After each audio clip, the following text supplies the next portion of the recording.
Om Swastiastu. Om Swastiastu, Swayu. Oke, selamat siang Pak. Selamat siang. Terima kasih atas kesempatannya. Kali ini saya akan melakukan wawancara terkait dengan tugas Tiang sebagai calon guru penggerak angkatan 10 di Kabupaten Gianyar. Ya. Di sini saya melakukan wawancara untuk memenuhi tugas Tiang di modul 3.1, tugas demonstrasi kontekstual Pak. Di sini saya akan melakukan sedikit tanya jawab tentang pengalaman Bapak mengenai kasus-kasus yang pernah terjadi di sekolah, baik itu kasus dilema etika ataupun bujukan moral, Pak. Ya. Baiklah, langsung ke pertanyaan lagi. Ya, silakan. Untuk pertanyaan yang pertama, Niki, bagaimana Bapak dapat mengidentifikasi kasus-kasus yang merupakan dilema etika ataupun bujukan moral, Pak? Ya, jelas pertama dari kasus-kasus yang ada di sekolah yang kita hadapi, pasti pertama kita harus mengidentifikasi permasalahannya. Karena dalam hal ini ada kasusnya kedua belah pihak benar, ada yang satu benar, yang lainnya salah, bertentangan. Nah, kalau sama-sama benar, inilah namanya dilema etika. Contoh yang kasih seorang siswa kita kelas 2 namanya Ariel. Di satu pihak mereka tuh jarang masuknya, dia satu minggu hanya masuk 2 kali, 3 kali, sehingga tugas-tugas itu banyak yang tidak bisa dikerjakan, sehingga dia tidak punya nilai. Dilemanya mana? Pada saat kenaikan di akhir tahun, di satu pihak mereka tuh minta naik orang tuanya, bisa naik kelas, di satu pihak mereka tidak memenuhi syarat. Nah, solusinya bagaimana? Nah, inilah dilema kita antara guru sama orang tua jadinya. Nah, akhirnya bagaimana? Nah, dia kasih tahu wali kelasnya untuk memenuhi persyaratan harus dia dikasih tugas tambahan. Nah, supaya bisa memenuhi kriteria kenaikan kelasnya. Itulah dikasih, sehingga nah nilainya nanti sesuai dengan KKM. Ya, itu. Nah, kalau bujuk moralnya siswa kita, misalnya anak-anak kita yang dapat beasiswa, misalnya ada BSM, ada BIP siswa kita, tetapi anak ini di sekolah kurang rajin, dapat piket, tidak pernah mengerjakan laporan dari teman-temannya dari 2 kelas, ada juga gini, ekstrakurikuler, ada pramuka, ada PD, tidak pernah ikut. Makanya kita perlu panggil anak ini, karena mereka sudah dapat bantuan, minimal bantuan itu untuk sarana prasarana untuk kebutuhan belajarnya, mereka harus aktif di sekolah. Inilah dilema, perlu kita bujuk moralnya anak ini supaya dia mengerti, paham. Di samping anak itu kita juga perlu pemanggilan orang tua supaya nyambung kita, karena sukses mendidik bukan saja di sekolah, guru, kepala sekolah, tetapi juga dukungan orang tua siswa. Iya, betul sekali Pak. Nah, dari penjelasan Bapak tadi, dari contoh dilema etika tersebut, mungkin dari Ariel tersebut juga misalnya dari akademik dia tidak bisa memenuhi, namun non akademiknya bisa dia dipertimbangkan, seperti itu Pak. Namun betul. kalau bujukan moral tersebut karena dia dapat BSM dan ada persyaratan yang merujuk ke sana, ada peraturan perundang-undangannya. Jadi kalau misalnya dia tidak sesuai dengan persyaratan tersebut setelah mendapat beasiswa, mungkin ada konsekuensinya, seperti itu Pak. Pertanyaan selanjutnya nih Pak, bagaimana Bapak menjalankan pengambilan keputusan di sekolah, terutama untuk kasus-kasus di mana ada 2 kepentingan yang sama-sama benar atau sama-sama mengandung nilai kebajikan, Pak? Nah, ini perlu kita pertimbangkan itu dampaknya di kasusnya. Dampaknya ini yang perlu kita pertimbangkan. Dampaknya itu berakibat fatal apa enggak? Ini yang perlu kita pertimbangkan. Nah, kalau kasus itu tidak berdampak fatal, berarti di sekolahnya berani mengambil keputusan. Nah, kalau dampaknya nanti ada dampak hukumnya, nanti kita perlu kolaborasi, perlu ada kerjasama sama yang guru, tenaga pendidikan, tim kita di sekolah untuk memajukan sehingga masalah itu yang harus tergantung dari dampak kecilnya kecilnya permasalahan kasusnya, efeknya ke lingkungan juga. Lalu langkah-langkah atau prosedur seperti apa yang biasanya Bapak lakukan selama ini? Nah, itu sudah sesuai dengan kasusnya. Saya tadi kalau kasusnya berat ya kita perlu bantuan. Walaupun Pak selaku kepala sekolah belum tentu bisa semuanya. Mungkin saya sebagai kepala sekolah punya bawahan, anggap jatuhnya guru, tenaga pendidik, inilah perlu kita minta pendapat. Kita perlu berkolaborasi. Mungkin guru-guru atau tenaga pendidik kita punya pengalaman. Nah, sehingga keputusan kita keluarga terhadap kasus dampak pada siswa itu lebih baik. Keputusan kita berdiskusi lebih baik daripada keputusan kita sendiri. Itulah yang bisa sampaikan. Sehingga keputusan itu bukan keputusan pribadi, keputusan itulah keputusan sekolah. Keputusan Bersama jadinya. Karena juga gurunya sebagai Tenaga penindak pendidik. langsung, Ya, penindak langsung murid siswanya. siswanya, Ya. Pak Ge. Jadi bisa ada pertimbangan lain-lain seperti itu. Jadi untuk selanjutnya hal-hal apa saja yang selama ini Bapak anggap efektif dalam pengambilan keputusan pada kasus-kasus dilema etika tersebut? Begini, saya harus mencermati dulu kasusnya. Nah, kalau kasusnya itu ada dampak hukumnya, seperti yang sampaikan tadi, dia tidak berani ambil keputusan sendiri. Perlu ada kolaborasi, minta pendapat teman sejawat, ada tenaga pendidikan juga. Nah, kalau kasusnya tidak ada dampak hukumnya, dia berani mengambil keputusan sendiri. Pada saat itu pun dia berani mengambil keputusan, karena dampaknya hanya pada sekolah aja. Itu ya yang bisa. Ya. Terus selama ini hal-hal apa saja yang menjadi tantangan Bapak dalam pengambilan keputusan pada kasus-kasus dilema etika itu? Tantangannya apa yang dia ambil keputusan tadi, yang berani bertanggung jawab atas konsekuensinya, sehingga tidak merembet ke daerah lain. Saya berani tanggung jawab, apalagi dia menjadi stakeholder sekolah. Nah, itu ada. Jadi dampaknya tersebut apapun hasil dari keputusan Keputusan Bapak, yang berani tanggung jawab pada yang sendiri. Itu menjadi satu tantangan Tantangan Pak Ge. sendiri ya. Iya. Baik buruknya dia berani, Iya. berani berbuat, terus berani bertanggung jawab kan gitu. Iya. Itu ya. Gitu. Apakah Bapak memiliki sebuah tata kelola atau jadwal tertentu dalam sebuah penyelesaian kasus dilema etika, atau Bapak bisa langsung menyelesaikan di tempat, atau mungkin memiliki jadwal atau prosedur tertentu Pak untuk menyelesaikan kasus-kasus tersebut Pak? Ya, tata kelola ini ya kita lihat dari kasusnya. Kalau kasusnya memang itu agak rumit, kita perlu buat jadwal. Sehingga penyelesaian itu terjadwal gitu ya, terperinci. Karena kita perlu ada pemanggil orang tua, kita bikin surat, kemudian kita sampaikan kepada orang tua, kemudian kebetulan orang tua ada sibuk misalnya tidak bisa hadir karena sibuk ada suatu hal, misalnya ada upacara agama, mungkin berikutnya, hari berikutnya, maka kita perlu terjadwal, perlu ada koordinasi sama orang tua. Nah, walaupun lewat surat tapi perlu juga koordinasi, apalagi sekarang ada lewat WA kan gampang gitu. Itu terjadwal jadinya. Kalau kasusnya kecil kan tidak perlu, sudah ambil keputusan langsung di sekolah. Iya, tergantung besar Besar kecilnya kecilnya kasus yang ada kita besar berat atau ringannya dampaknya seperti itu Pak Ge. Biar enak-enak untuk dikomunikasikan, dikoordinasikan. Karena kita juga perlu dukung dari orang tua siswa. Terus adakah seseorang atau faktor-faktor apa yang selama ini mempermudah atau membantu Bapak dalam pengambilan keputusan dalam kasus-kasus dilema etika Pak? Faktor-faktor yang bisa mempermudah yang tadi apa yang saya sampaikan tadi, kita kan lihat kasusnya itu perlu bantuan juga ya. Nah, walaupun Pak Solisitik ordernya, Pak Kargo pimpinan belum tentu bisa semuanya, perlu bantuan orang lain. Karena Pak sekolah kan punya guru, punya tenaga pendidik, inilah perlu kita ajak kolaborasi, minta pendapatnya. Nah, minta pendapatnya sehingga hasilnya akan jauh lebih baik daripada putusan sendiri gitu. Itulah yang sangat membantu teman-teman kita sekolah, apalagi kita satu tim, apapun itu kasusnya kecil besar perlu kita koordinasikan. Bisa dilihat dari segala sisi yang sudut pandang keputusannya.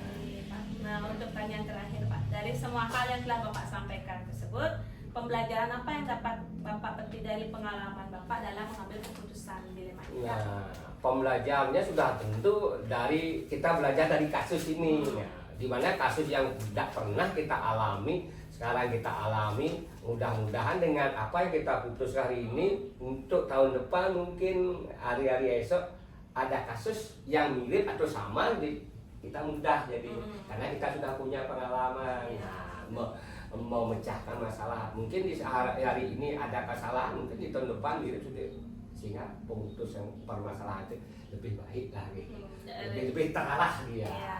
Itu Dari jadi. kasus yang pertama bisa kita pakai cemeti untuk contoh ke kasus berikutnya bisa dalam ada, pemecahan terus masalah. bisa jadi pertimbangan evaluasi hasil Ya. keputusan Pak Nge, Ya, sebagai evaluasi agar sebagai refleksi. efeknya lebih Ya, kecil lebih- lagi ya. nanti ke Ya. berikutnya Ke Pak Nge. berikutnya.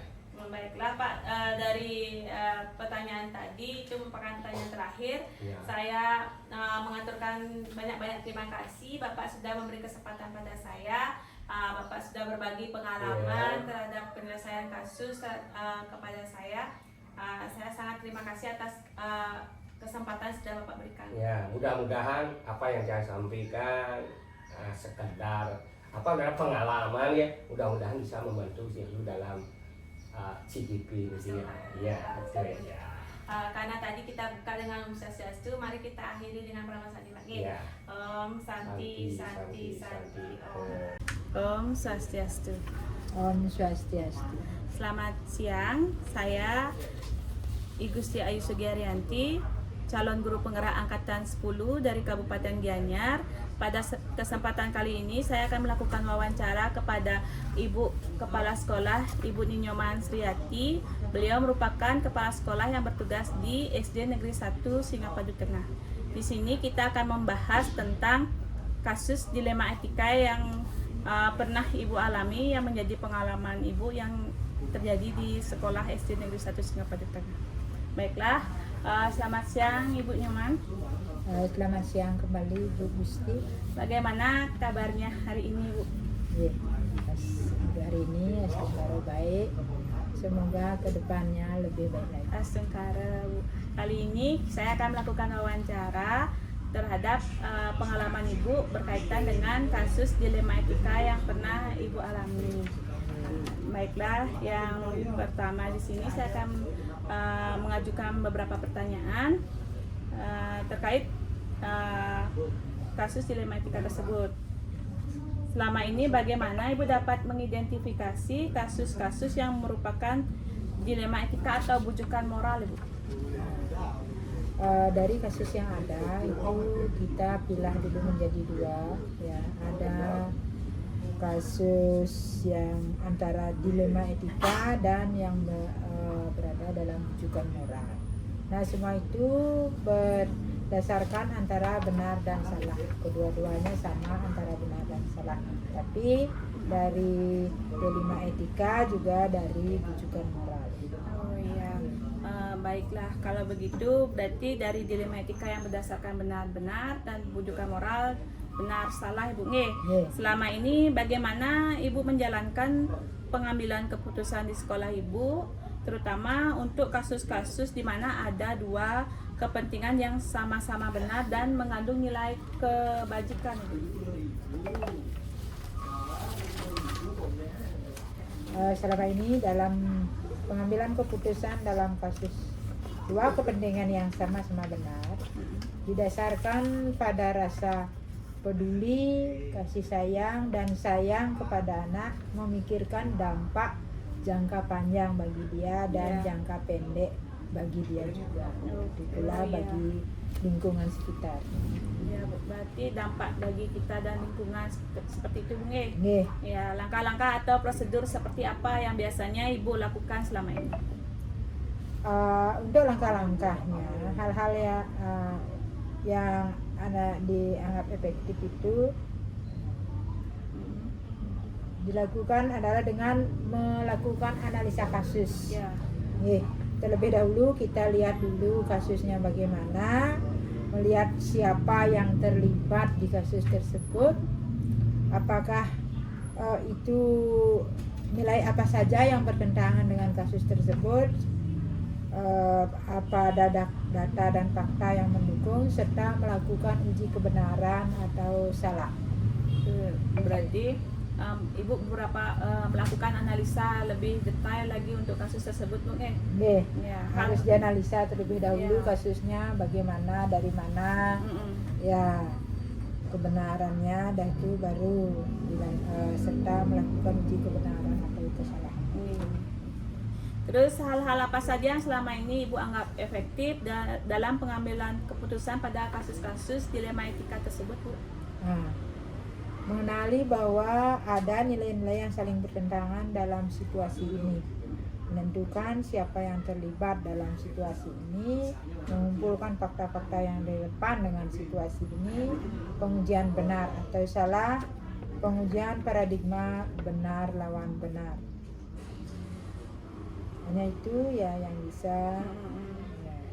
Oh ya, terus setelah Ibu melakukan hal tersebut, apakah Ibu memiliki sebuah jadwal tertentu dalam sebuah penyelesaian kasus dilema etika, atau apakah Ibu langsung menyelesaikan di tempat atau memiliki sebuah jadwal untuk menyelesaikannya dalam bentuk prosedur atau apa yang Ibu jalankan seperti itu, Bu? Nah, pada kasus dilema etika yang bersifat ringan, biasanya langsung diselesaikan saat itu juga. Nah, namun pada masalah yang lebih besar, diperlukan jadwal tertentu untuk menyelesaikannya sesuai dengan prosedur yang benar. Mungkin karena keterkaitan dengan pihak-pihak Ya, yang lain, berkaitan dengan pihak-pihak tertentu yang harus dilibatkan. Ya. Selain itu waktu juga. Nah, sehingga harus dijadwalkan. Baik, Bu.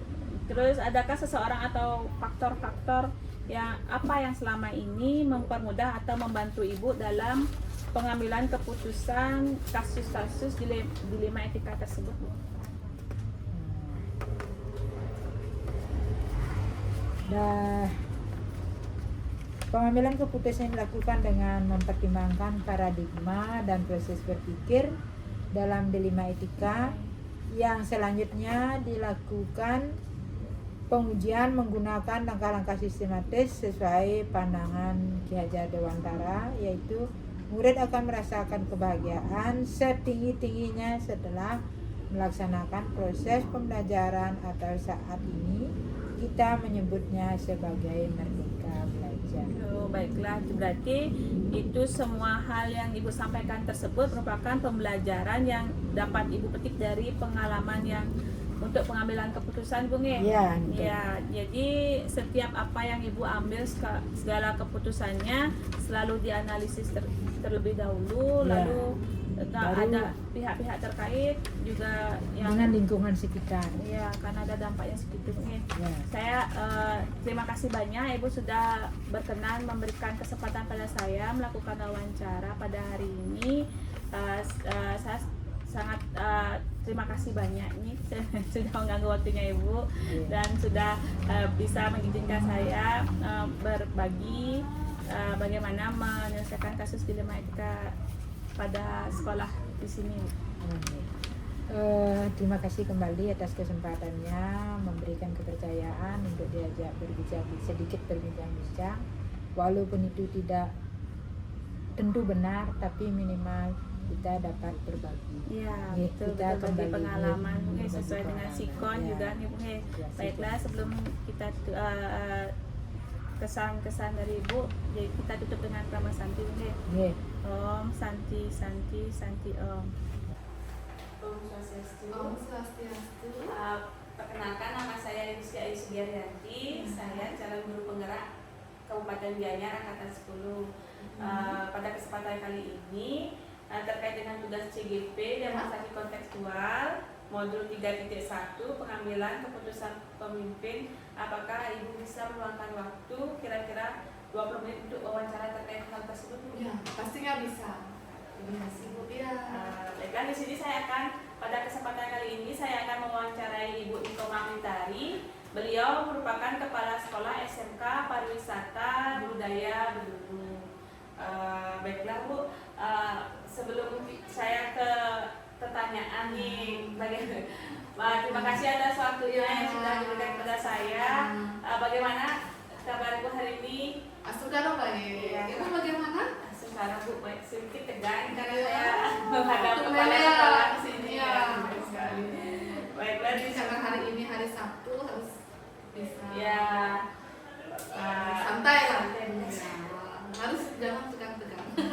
Baik, Bu. Baiklah, kita mulai dengan pertanyaan pertama. Iya. Oke. selama ini bagaimana Ibu dapat mengidentifikasi kasus-kasus yang merupakan dilema etika ataupun kasus rujukan moral? Kalau di sekolah saya sendiri itu ya Bu ya, mengenai kasus-kasus yang dihadapi itu lebih banyak mengenai kasus dilema etika ya. Karena apa? Karena sesuai dengan kita itu mengidentifikasi kebenaran yang ada, sama-sama benar Ibu. Kadang-kadang kenapa anak-anak itu tidak sekolah, alasannya bekerja. Itu kan benar juga untuk menghidupi, untuk biaya sekolah, tapi dia tidak pernah sekolah. Dan juga harus kita mengikuti aturan sekolah. Itu menjadi dilema buat kita sekolah seperti itu Ibu. Seperti itu ya, kalau SMK karena di sini sudah kejuruan dan siap bekerja, siap praktek anak-anak, jadi mungkin seperti itu jatuhnya kasus dilema itu ya. Baiklah, untuk pertanyaan kedua, selama ini bagaimana Ibu menjalankan pengambilan keputusan di sekolah Ibu, terutama untuk kasus-kasus di mana ada dua kepentingan yang sama-sama benar atau sama-sama mengandung nilai-nilai kebajikan seperti yang kasus yang Ibu jelaskan tadi? Itu udah seperti kasus yang saya tadi jelaskan, itu sama-sama benar, tapi kita itu harus mengikuti aturan sekolah dan juga harus bagaimana ya, kita melihat juga nilai-nilai kebajikan yang terkandung di dalam kita mengambil keputusan itu bagaimana, baik nggak untuk orang, baik untuk bermanfaat nggak untuk banyak orang, seperti itu ya. Baik Bu, untuk pertanyaan ketiga, langkah-langkah atau prosedur seperti apa yang biasanya Ibu lakukan selama ini? Kalau langkah-langkahnya dari awal itu kan pastinya saya sebagai kepala sekolah itu ada masukan dari mahasiswa bahwa laporan ya, sejenis laporan bahwa ada anak didik yang bermasalah, tapi dilemanya seperti itu lah yang saya sampaikan. Waka itulah pastinya saya akan mengumpulkan teman-teman dulu, teman-teman tim manajemen yang ada di sekolah, yang pastinya yang ikut serta itu adalah wakil kesiswaan, humas, yang pastinya siswa itu sendiri, serta kalau memang tidak bisa menyelesaikan dengan anak itu sendiri, kita akan ada pemanggilan orang tua juga mengenai penyelesaian masalah tersebut agar bisa mendapatkan jawaban yang tidak merugikan orang seperti itu. Ya. Berarti Ibu banyak harus menganalisis lebih Ya, jelas dulu kasusnya seperti seperti itu itu. biar bisa ditindaklanjuti seperti apa, karena terkait dengan beberapa media lingkungan baik ke wakase dan ke orang tua ataupun yang lain-lain. Ya. Baiklah, untuk ke pertanyaan keempat, hal-hal apa saja yang selama ini Ibu anggap efektif dalam pengambilan keputusan pada kasus-kasus dilema etika tersebut? Yang paling efektif itu kita itu seperti yang saya sampaikan tadi itu, kita itu mengumpulkan tim manajemen yang ada di sekolah, kita bermusyawarah, istilahnya kita itu memberikan atau meluangkan waktu ke tim sekolah yang lainnya mengenai permasalahan yang mungkin kita akan bahas. Pastinya yang paling penting itu adalah yang paling efektif kita mengumpulkan tim manajemennya yang ada di sekolah. Kita tanyakan dulu permasalahannya, bagaimana langkah-langkah menyelesaikannya, seperti itu. Ya. Berarti di sekolah Ibu ada dibentuk tim untuk badan konseling seperti itu yang untuk menyelesaikan masalah-masalah yang ada di sekolah seperti itu yang humas biasanya humas. Ya. Terus pertanyaan kelima, hal-hal apa saja yang selama ini merupakan tantangan dalam pengambilan keputusan pada kasus-kasus dilema etika tersebut? Nah, tantangannya itu kita itu pengambilan keputusan yang berkaitan dilema pastinya dilema untuk kita mengambil keputusan tidak bisa mengambil keputusan sendiri, harus bisa istilahnya kita itu mendapatkan masukan juga dari teman-teman waka maupun guru yang lain, walinya juga. Misalnya kalau anak-anak itu memang bermasalah yang berkaitan dengan kasus dilema etika, pastinya kita itu mendapatkan jawaban yang pasti itu belum bisa. apabila kita itu hanya mementingkan diri sendiri, itu yang membuat saya menjadi tantangan membuat keputusan kalau kita itu hanya mementingkan diri sendiri seperti itu, Ibu. Ya, jadi dari hasil penjelasan Ibu yang saya tangkap, jadi sebelum Ibu mengambil keputusan, pastinya Ibu berkonsultasi dulu dengan walinya yang menjadi ketemu dengan anaknya setiap hari, terus siapa yang terlibat dengan anak tersebut, mungkin itu sebagai pengambil keputusannya Ibu. Dan lanjut untuk pertanyaan 6, apakah Ibu memiliki sebuah kata-kala atau jadwal tertentu dalam sebuah penyelesaian kasus dilema etika, dan apakah Ibu langsung menyelesaikan tempat kasus tersebut atau memiliki jadwal untuk menyelesaikannya atau memiliki prosedur seperti itu yang Ibu jalankan untuk menyelesaikan sebuah dilema etika atau kasus itu? Ya. Ya, tergantung sekarang, tergantung kasusnya bagaimana. Apakah mungkin kasusnya itu bersifat mendesak atau bisa dibicarakan besoknya, kalau seandainya perlunya masukan dari waka atau guru yang lain, besok bisa diselesaikan, besok kita selesaikan dan kita jadwalkan jam berapa kita berkumpul untuk membahas atau membicarakan kasus tersebut. Tergantung kasusnya juga sih. Ya. Jadi tergantung ringan berat kasusnya dan siapa saja yang terlibat dalam kasus pastinya seperti itu. Ya, baiklah untuk pertanyaan ke-7, adakah seseorang atau faktor-faktor apa yang selama ini mempermudah atau membantu Ibu dalam pengambilan keputusan dalam kasus-kasus dilema etika? Kalau faktor-faktor atau orang-orang itu pastinya yang saya tadi sebutkan itu dari waka saya sendiri, waka kesiswaan, waka humas, dan juga guru yang di sini yang mengajar, serta wali kelas, dan juga seluruh tim manajemen yang baik itu dari pegawai maupun yang paling penting itu kita itu kalau belum bisa menyelesaikan masalah, kalau kita sudah membahasnya dengan tim manajemen, minta bantuan ke yayasan, karena kita kan di SMK swasta ini masih di bawah naungan yayasan. Ada pembinanya juga di yayasan tersebut. Kita mengambil atau mencari jawaban atau konsultasi dengan pembina yayasannya seperti itu, Ibu. Ya. Karena apapun keputusannya nanti kan juga dipertanggungjawabkan oleh yayasan ya, Bu. Ya, pastinya jadinya perlu follow up, koordinasi ke yayasan. Pastinya orang tua siswa juga. Ya. Itu kalau seandainya kita itu tidak bisa menyelesaikan masalahnya sendiri dengan siswa, kita harus ada pemanggilan orang tua. Biar tidak nanti orang itu menganggap sekolah itu semaunya saja. Padahal memang kepentingannya bukan untuk sekolah saja, tapi kepentingan untuk siswa dan keluarganya juga. Itu dah merupakan dilema etika. Benar sama benar ya, tapi memang kalau sesuai aturan ya, suatu aturan itu salah seperti itu. Ya. Karena apapun hasil dari keputusan sekolah itu pasti ada dampaknya baik ke sekolah ataupun ke anaknya ataupun ke keluarga itu sendiri. Oke, baiklah Bu, untuk pertanyaan terakhir, dari semua hal yang telah Ibu sampaikan pembelajaran, apa yang dipetik dari pengalaman Ibu dari mengambil keputusan dilema etika tersebut? Yang saya petik dari pengambilan keputusan dilema etika itu adalah misalnya kita itu harus berkomunikasi dengan baik ya, dengan sesama staf yang ada di sekolah, tim manajemen yang ada di sekolah, dan juga harus bisa berkomunikasi dengan baik dengan orang tua siswa yang mempunyai masalah tersebut. Pokoknya kita itu sekolah itu sebagai orang tua di sekolah sendiri. Kalau orang tuanya peserta didik itu kan ada di rumah, itu ada dua seperti itu. Kita itu harus bisa berkomunikasi dengan baik agar bisa menyelesaikan apapun masalah yang dihadapi oleh siswa yang mempunyai masalah yang baik itu berat maupun ringan. Pastinya kita itu harus dapat komunikasi dengan baik dengan orang tua siswa juga, selain juga dengan tim manajemen di sekolah juga.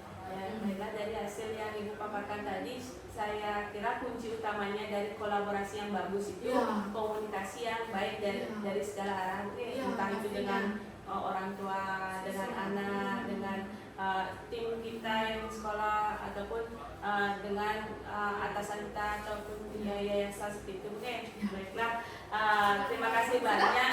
Sudah selesai ya? Pertanyaan terakhir. Saya Saya sangat berterima kasih banyak atas Ya, kesempatan sama-sama. yang sudah diberikan kepada saya, sudah meluangkan waktu. Saya sudah mengganggu kesibukan Ibu hari ini. Pokoknya kita itu saling berbagi ya, Iya. berbagi pengalaman agar bisa Ya. istilahnya menciptakan suasana atau pendidikan itu menjadi lebih baik ke depannya. Betul.